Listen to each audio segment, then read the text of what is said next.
আমাদের জন্য হয়রানি। 10 লিটার তেল আনতে যায় 2 লিটার তেল উঠতেছে বেশি আমাদের। আমরা হলো হুজুকে বাঙালি, এই মাল নেই শেষ হতে পারে, হতেই পারে, এ কথা শোনা মাত্র আপনার হয়ে যাবে না। এইবার জানে আছে সেনতে নিয়ে মুলুত করে আমাকে সিস্টেম হলো তাই। আর দেখেন রডের কেজি ছিল 82 টাকা।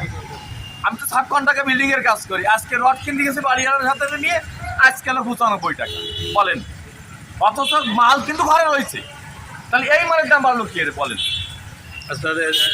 এবং এমন এমন কোম্পানি আছে যে রডের যে কাঁচা মাল মজুদ আছে তা 5 বছর চলে বাংলাদেশ, তা সেই মালের দাম কালকে তেল নেই, আজকে রডের দাম বেড়ে গেছে।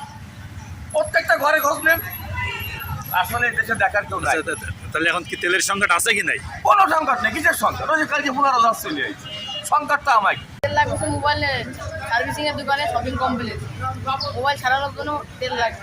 2000 নিয়ে আসছি, এই 2000 তেলে আমাকে মোট 3000 মজুদ আছে। 3000 মজুদ আমরা যদি এখন আজকে যেতে পারি গাড়িটা হয়তো আমরা 5টা পর্যন্ত দিতে পারবো।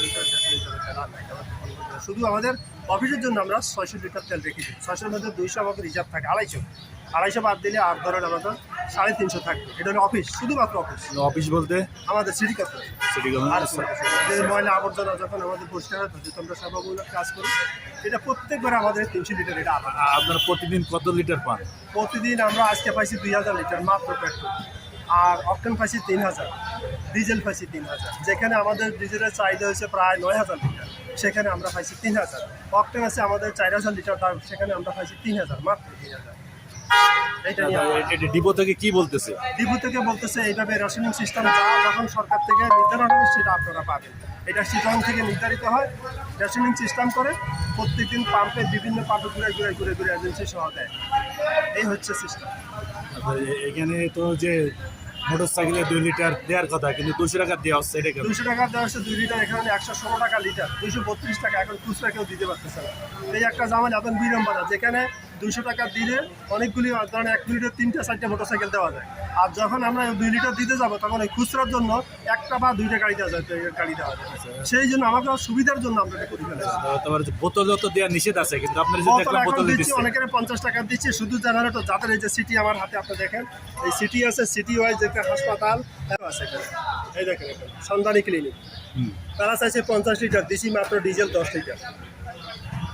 আমার সিস্টেম, আমি এর বাইরে যাইতে পারি কারণ আমার অফিসের তেল আগে, আমার অফিস থাকতে হবে আগে। যেহেতু আমরা সেবামূলক কাজ করি, শহরের পরিষ্কার পরিচ্ছন্নতার কাজে আমাদের অনেক ডিজেল লাগে এখানে, সেখানে আমরা আমাদের রিজার্ভ ঠিক রেখে আমরা বাইরে তেল দিচ্ছি। আবার এই তেলের বিক্রয়তীয় আয় দিয়ে আবার এই কর্মচারীদের বেতন হয়। সিটি কর্পোরেশনের কোনো সাধারণ তহবিল থেকে এদের কোনো বেতন হয় না, এদের বেতন হয় এই পাম্পের আয় থেকে, এদের বেতন লভ্যাংশ থেকে। কত জনবল আছে এখানে? 11 জন জনবল আছে, আর আমি তো সিটি কর্পোরেশন। আপনার বাইরে 11 জনের জন্য 11 জন।